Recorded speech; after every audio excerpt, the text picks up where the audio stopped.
He sure was, and there is that special bond. It started with the Illiches, the draft pick of Steve Eisman, growing up in public, Jimmy Devellano, putting all the pieces together. And again, there's a bond between hockey players, certainly, but there's a bond, and we saw it here today, certainly, Keats, between this team, this franchise, and their fan base. And it was special to see the family members of a couple of the Red Wings who have passed on. You could see them clutching a remembrance of their husbands. Sure. The wife of Brad McCrimmon, we're told, brought his ashes to Joe Louis Arena. It was that special. The wife of Bob Probert doing the same thing to make sure that their loved ones, though they are gone now, still are very much a part of what happened here on the final day. And the family that is the Illich family and the Red Wing community and the Red Wing family taking care of their own, that's what's made it special. There you see everybody posing for pictures. It's not just a fan thing to do, the selfies here. The players want these kinds of images as well.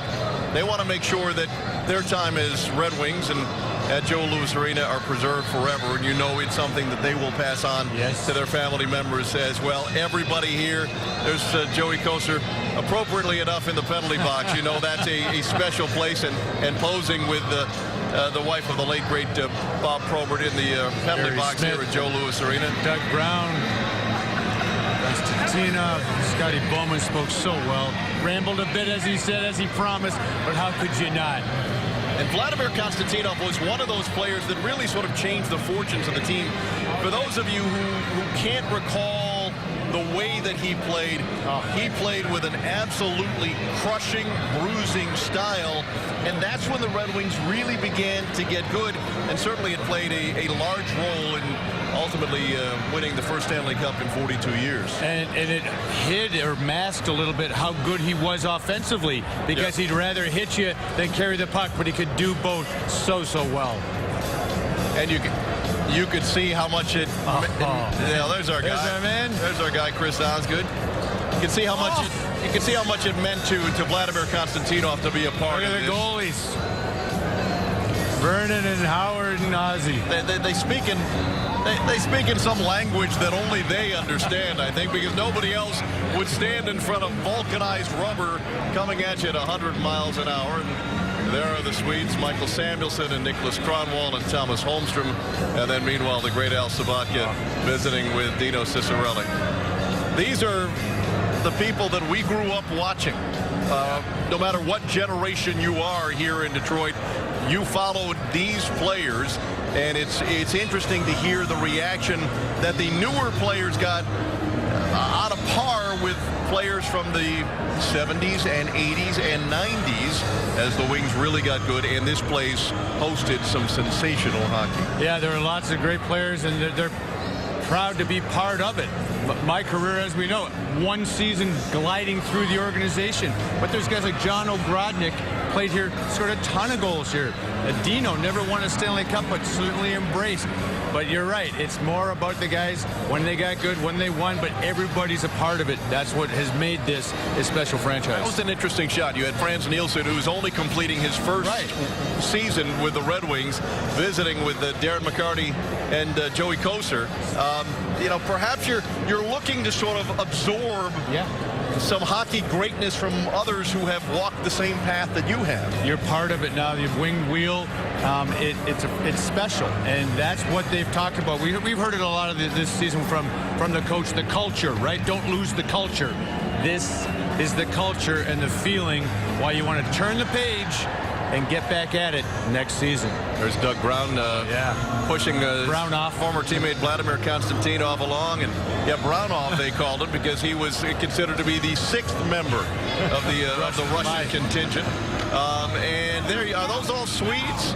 I'm looking, I believe there's Jonathan Eriksson, who's this last month of the season. Yeah, it's a Swedish contingent, and obviously the Swedes a big part of all the success that the Red Wings enjoyed here at Joe Louis Arena, and some of them, including Nick Lidstrom, had to travel across the Atlantic Ocean to get here. But there was no place else they'd rather be than one final chance, not only to see the Joe, but many of them skated here on Friday night. It was an alumni skate. Interestingly, Brendan Shanahan, who could not be here tonight when the Maple Leafs went out, of course, he's the president of the Maple Leafs now, he borrowed Mike Babcock's skates because he wanted to take a final skate at the Joe before the Wings played the Leafs about a week or so ago. And he wanted to get that one-timer, that patented one-timer on the left side, right-handed shot. I understand it took maybe about 10 tries before he finally got the one that he wanted, and that was it. There's Jason Woolley visiting with Franz Nielsen. And there's Kosar and Gallant. Dougie Huda played with Rick Zombo, guys I played assistant in the 80s with those guys. And Yuri Fisher, who had such a horrific night here. Touched death on the bench here at Joe Louis Arena, and we're delighted that Yuri Fisher was revived and bounced back and very much still is a part of the Red Wings organization. But you can see that people are hanging around. I mean, there is not going to be a light that goes on that says you have to go now, and they're not in any hurry to make their way to their cars and to see Joe Louis Arena behind them. There's Rick Zombo and Spuddy Glomb, but you're right. Everyone just savoring, soaking up the last vestiges of playing hockey at the Joe. Well, it's 10 o'clock now in the East. The day started really with the red carpet ceremony at 2 p.m. That's when Henrik Zetterberg was really the first of the Red Wings to walk through a throng of people to find his way into Joe Louis Arena, and followed by his current teammates and then Red Wings of the past. It truly was very well handled by this franchise. It was. The script was written. We've talked about the script. It couldn't have been any more perfect, including the weather, including the finale. And now we look ahead, but look back one more time. Yeah, it's been great to be with you all season long. Likewise, everybody. Chris Osgood obviously has been a big part. All of us at Fox Sports Detroit, we thank you for watching all season long. It wasn't the season that we hoped to have, but we think a corner has been turned. And as much as the Wings wanted to continue the playoff streak, Darren, in a sort of a surreal way, it might have been better that it ended this way, knowing when the Wings would play their last game, preparing for it, celebrating it. It has truly been a celebration of this building, but more than that, celebration of its history, and more than that, its people. Now, the people will move over to Little Caesars Arena, but there they'll have to go some to top the memories that were created here. Joe Louis Arena will be missed.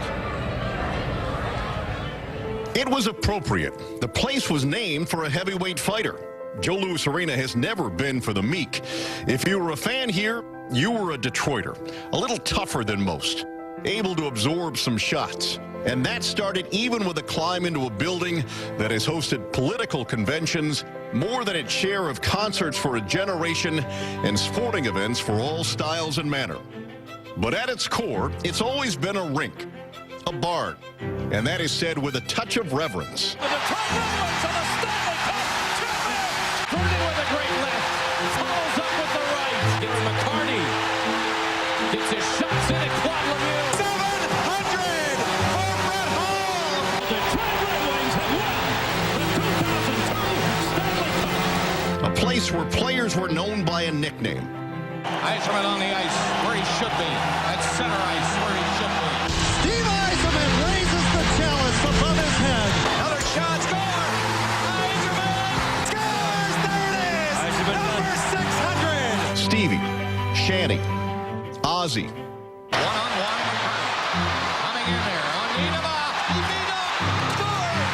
Beautiful goal! D-Mac, the Magic Man, On a move! Right in! Scores! Oh, and Datsuki and Deke, that's a beauty! Z, Nick, and Mr. Hockey, who stopped by for a visit at the rink's very beginnings as he was near his hockey playing end. Representing all of hockey with great distinction for 5 decades, number 9. It's a place where cheers were bellowed, octopi were flung, and twirled, and songs that ended with a throng yelling South Detroit were a part of every win. And it's a place where championship banners were raised along with a generation of hockey fans, from moms and dads to sons and daughters to proud alumni who were always part of the Winged Wheel family. Red Wings hockey was about the Joe, and we're about to say goodnight one last time.